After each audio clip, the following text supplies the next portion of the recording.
קדש את ליבי, קדש את נפשי, קדש את גופי לעבוד אותך. אדוני, קדש את ליבי, קדש את נפשי, קדש את גופי לעבוד אותך.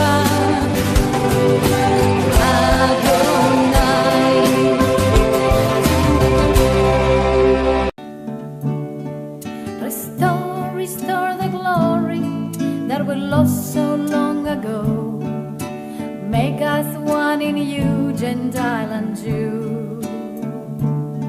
Together we'll arise and reach out to all the nations, as we are one in you, Gentile and Jew. Today we're going to speak about Abraham. So first of all, welcome to Hebron. For some of you, this is new. How many of you are here for the first time? Look at that, look at that. Do you know how important Hebron is? Hebron is the first title of our inheritance. In other words, it is the first place that was purchased by money by Abraham. Now you need to understand that when Yah gives us a promise, there is a price to pay. Some people think that, Yah gave a promise and we can go happy, go lucky to possess our promise, but it doesn't work that way. Can you say, it doesn't work that way? That's right. We need to always pay the price. You realize that Elohim showed up to Abraham already in Genesis 12, and we're going to talk about it. Genesis 15, Genesis 22, all these chapters, he definitely showed up and appeared and told him the promise. And we're going to see what the promise was, okay? But when it comes to finally executing, to be able to possess the inheritance, there is a price to pay. Can you give it to me again? There's a price to pay. So how does it start? I'm going to skip over Genesis 12, 15, 22. We may come back to it later. But right now I'm going to go to Genesis 23, the time when Sarah dies. Say with me, when Sarah dies. Interesting that Sarah dies exactly after Genesis 22. What happens in Genesis 22? Anybody remembers? What happens in Genesis 22? What happens? Binding of Isaac. Isaac is put on the altar where? On Mount Moriah. On Mount Moriah, which is the Temple Mount of today. Say with me, Mount Moriah is the Temple Mount. So, Abram hears from Yah a call to sacrifice his own son so that he can show him that he really loves him. Abram did not hesitate, takes him to Mount Moriah, ties him on the altar, and the Malach, the angel, comes down and said, Abraham, Abraham, do not touch the child. Do not harm the child. You remember that when Isaac asked him what's going to be the sacrifice, because he could see the wood, he could see the fire, but he could see the altar, but he could not see the sacrifice. And he says, Yahweh Yireh, or the Lord shall provide. Can you say it with me? Adonai shall provide. And indeed we know that later on he provided his own son as a substitution covenant. He provides so that but you need to understand the context of this. The context of this particular chapter is in the context of the promise of Elohim to Abraham, which is all about Israel and the nations. Israel, that will be like the sand on the seashore and the stars in heaven, and Abraham to become the father of many nations. So that was the context, and therefore it was satisfied with the covenant of substitution later on, about 2,000 years ago. Now, however, I'm not dealing with that chapter. I'm dealing with 23, when Sarah dies. Why am I dealing with 23 when Sarah dies? Because Sarah is the one, her death is the one that causes the inheritance to be possessed. And sometimes, you know, we think, wow, a terrible thing happened to Abraham. Right after he offers Isaac as a sacrifice, his wife dies. Right after he ratifies the covenant, he ratifies the promise, he goes through a tragedy. Are you with me what I'm telling you? And Sarah dies. But if Sarah would have not died, then we would have not been able to have what? Hebron. And if we don't have Hebron, we cannot possess the rest of the land. In other words, the key for the possession of the rest of the land starts with Hebron, because it was the first place that Abraham bought with money, and so it connected promise and price. Can you say with me? Promise and price. And when these two are together and they are executed, then the inheritance can be possessed. Are you with me? Yes. I ask myself, though, how come that Sarah dies and is buried here in Hebron, in the cave of Machpelah, the cave of multiplication. Interesting name, Machpelah, because the promise was that Adonai will multiply the seed of Abraham when he did not have even any yet. I mean, it was only Isaac at this point. He didn't have anything too big, just one son. Finally, the son was born.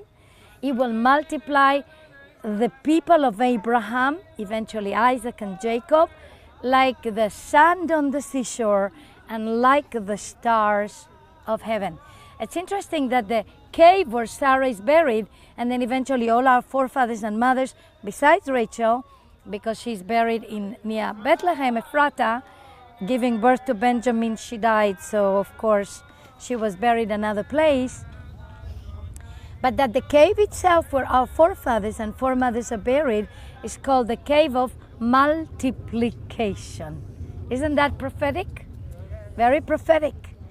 Because, you know, Elohim is in charge of every detail of how his covenant promise comes to pass.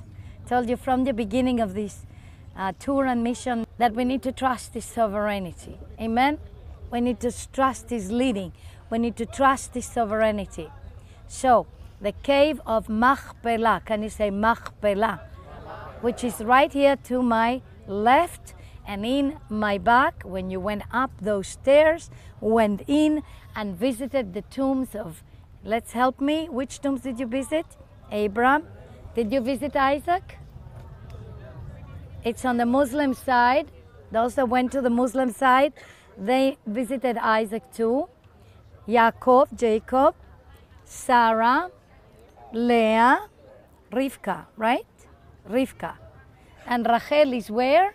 Near Bethlehem Ephrata, because she gave birth, you know, to Benjamin, and then she died, so she was buried over there.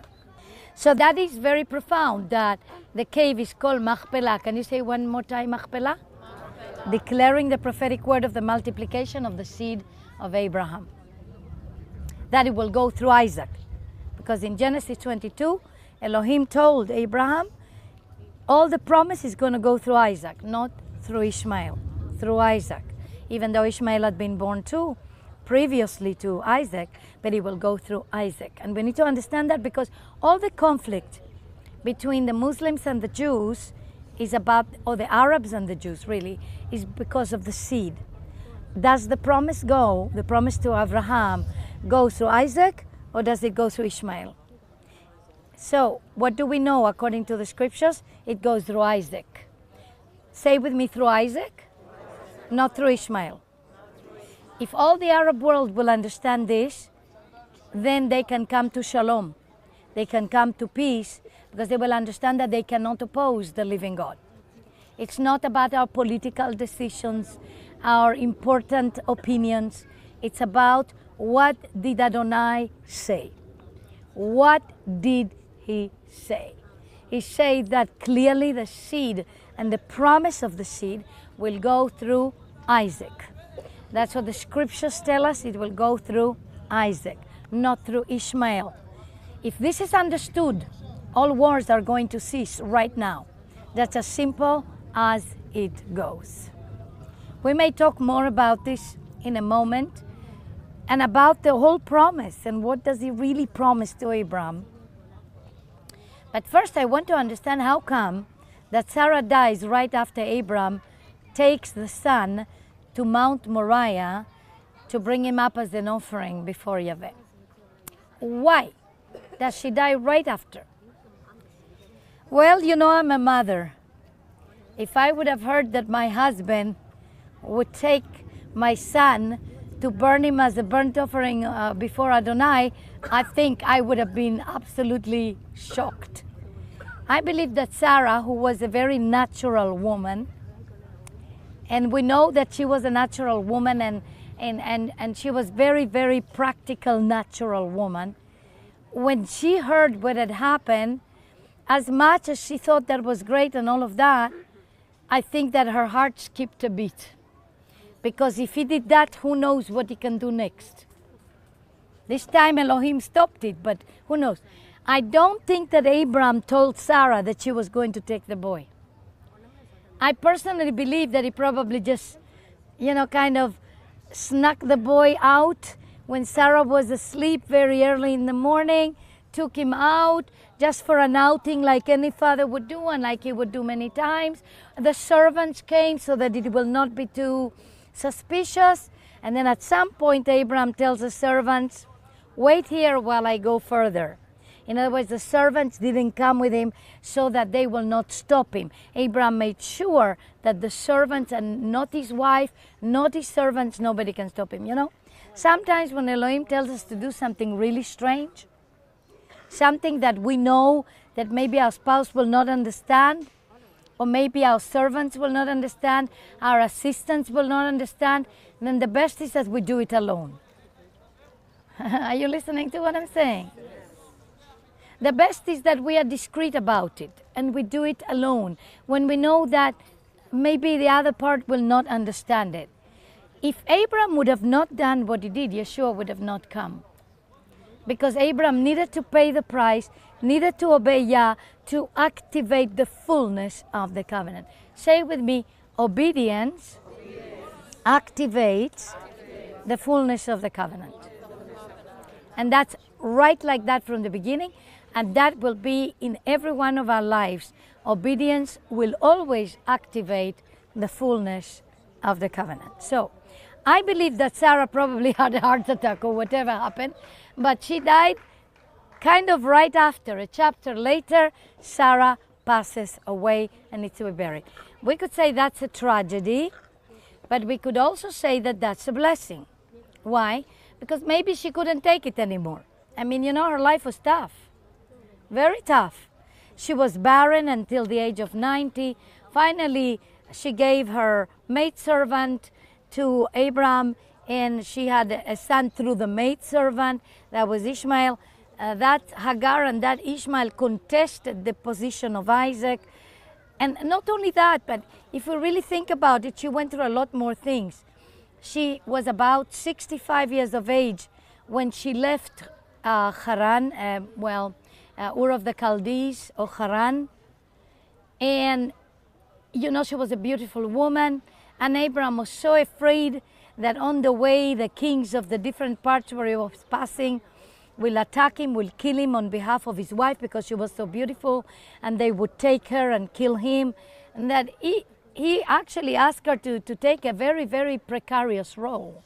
And the role was, tell them you are my sister, which it was a half-truth because she was his sister from the side of one of the parents, but she was his wife. And so she actually was always being put in a precarious position. She could have been raped by the king of Egypt, for example. She could have been raped. But praise Yah, that Yah always protected Sarah. Can you say with me? Yah always protected Sarah. Yeah, he's faithful to his vessels. He knows the hardship the vessels need to go through. So he's faithful to his vessels. But I believe that personally, Sarah, kind of like Moses, came to the end of what they could take. Why do I think that Moses came to the end of what he could take? Because Moses died or passed away across Succat Yehoshua in Beit Hogla, in ancient Gilgal, in Mount Nebo. He just went up, took a look at the land, but Adonai said, I'm going to take you this day, and you're not going to be able to cross the Jordan. And this happened, why? Because at one point, a little bit earlier, Moses had lost it. He had lost his temper. How did he lose his temper? Yahweh told him to speak to the rock, to give water to the people, but Moshe struck the rock and waters came out, defying the word of Adonai and actually defying in public what Yahweh had told him. Why? Because he was angry with the children of Israel, because we were so stiff-necked and so complaining. Anybody could have lost it. Can you say that? Anybody could have lost it. But to whom much is given, much is required. And therefore, it says, not many be teachers, for we are going to be judged more severely. Am I quoting? Yes, not many be teachers, for will be judged more severely. That means that we have to watch out when we've grown weary of the people, weary of the betrayals, weary of the hardship, weary of the challenges, that we do not lose our temper in public. This was about in public, because when we lose our temper in public and we do not obey in public the word that Yah gave us, then we actually make him ashamed. We bring shame to the name of Yahweh. Are you with me? Yes. This is about the public part. I'm sure that Moses had his moments in private, and even had his moments with Elohim himself and talked to him with Yahweh himself. But this was in public. He could not restrain himself.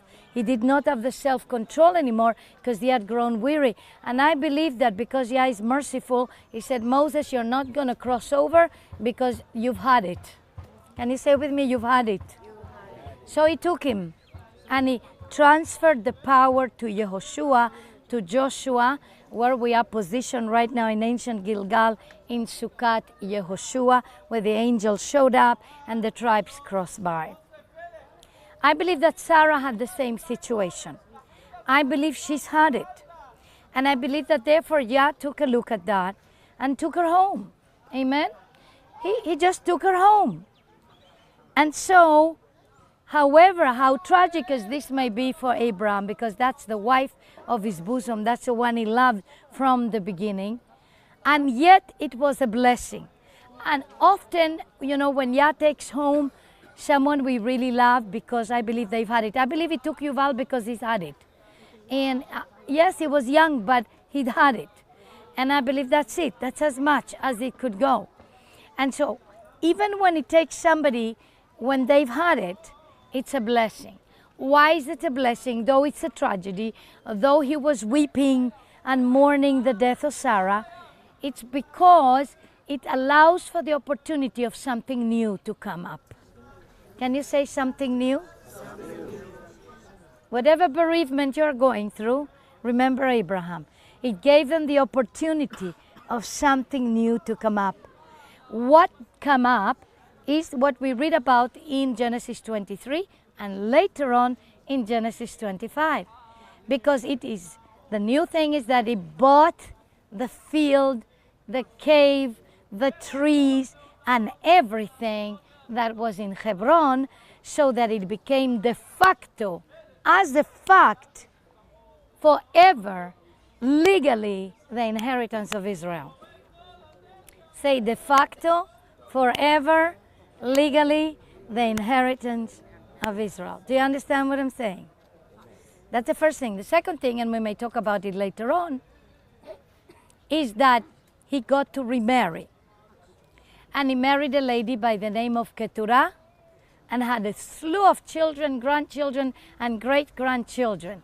Sarah only gave him Isaac. There was absolutely not one more besides Isaac. She wasn't pregnant again after Isaac. And so, Yah fulfilled the promise, even through Keturah, not the fullness of the promise, because the fullness of the promise only goes through Isaac. And even Abraham gave only the inheritance and the portions to Isaac. He gave portions to the other children and sent them eastward. Where did they go? Who lives eastward? Who lives eastward? All the way to India. All the way for the Far East. How many of you are in the Far East? Lift up your hands. When you're in the Far East, you know what? Chances are that you have some children of Keturah over there. Amen? And they arrived to India, they arrived to different parts in the Far East as well. He gave portion to the children, and then, but he gave the full inheritance only to Yitzchak, to Isaac. Do you understand what I'm saying? Yes. Do you get me thus far? Because if we understand this history, we'll understand a lot of things. So he could multiply and he could become the father of many nations, right? The father of many nations. He's the father of the Ishmaelite nation. He is the father of Keturah's children, right? So he's the father of many nations. So let's take a look now how Sarah becomes a blessing for the possession of the inheritance. Had she not died, we wouldn't have Hebron. And Sarah died at Kiryat Arba, that is Hebron. Can you say Kiryat Arba? Yeah, you know why Kiryat Arba is called Kiryat Arba? Today we have a new settlement called Kiryat Arba near Hebron. But why Kiryat Arba is Hebron? Remember when Caleb came in with Joshua and he said, give me that mountain. What mountain was that? Kiryat Arba, which is Hebron. What does Kiryat Arba mean? The village of the four. And who were these four? Anybody knows what they were? Giants. They were giants. They were mixed hybrid seed. Remember I talked about the Nephilim, the Zamzumim, the Rephaim, the Anakim, and all of those? That they had often six fingers, 6 toes, yes? So we are dealing here with mixed seed. We are dealing here with hybrid seed. We talked when we were in the Banias. We talked in that place how the happening of Genesis 6 happened there between the fallen angels that mated with the daughters of men, probably Cain, according to the book of Enoch, it was the daughters of Cain. And we talked about that even after Genesis 11, when there was this rebellion by Nimrod, that means let us rebel, and all of the people just gathered together and they decided to build up a tower to reach up the third heavens, to climb up to God. The purpose was to dethrone Elohim. It wasn't because they wanted to worship him. It was because they wanted to dethrone him and forever establish that it will be Lucifer who will be on the throne. You understand what I'm saying? Therefore, after Genesis 11, we still have this. They stopped building the tower, but we still see the happenings of Nephilim. We still have the happenings of men of renown like Nimrod, who probably was a mixed breed as well between fallen angels and the daughters of men. And so even after the flood, these happenings continue to happen. And they may be happening today as well, through all kinds of portals where they come up and down. The fallen angels come up and down, like in the plays, remember, in Caesarea and Caesarea, where I showed you that when the Romans had plays, then they had on the stage underground, and there are 2 holes from where the gods will come up and down and mingle with mankind. They may be doing it from up, or they may be doing from the underworld, and they may be coming up and down, mingling with the daughters of men, creating mixed breed. I know that for many of you that is new, But there are some people that have no forgiveness. Why did Elohim say to Amalek that he will blot out the memory of Amalek from under heaven? Why? Because they have no forgiveness. Amalek has no forgiveness. Can you say this with me? I don't care how much you preach the gospel to Amalek. It has no forgiveness. And so, who is Amalek, for example? Amalek is the grandson of who? Esau. Who did Esau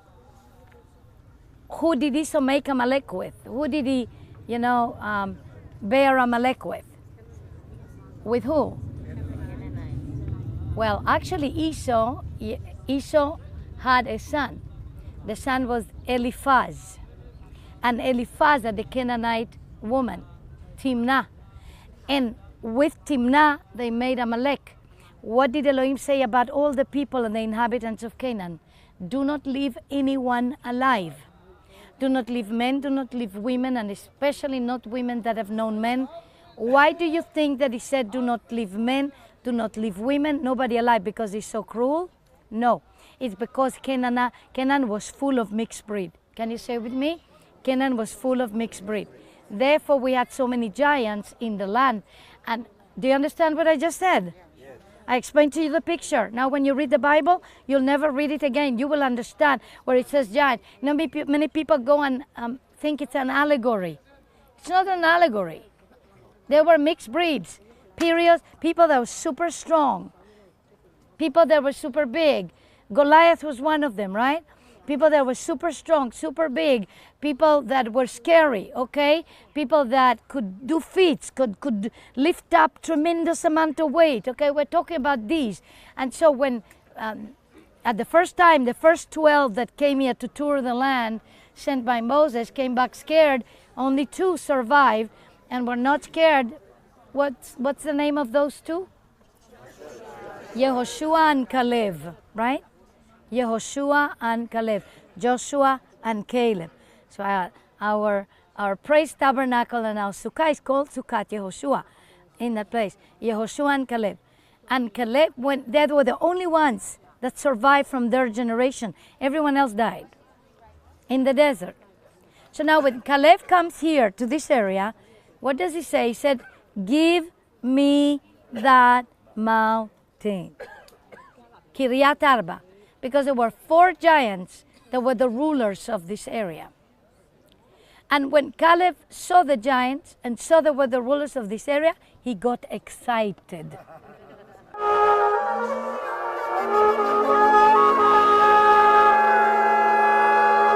Every places we visited, the Torah came alive.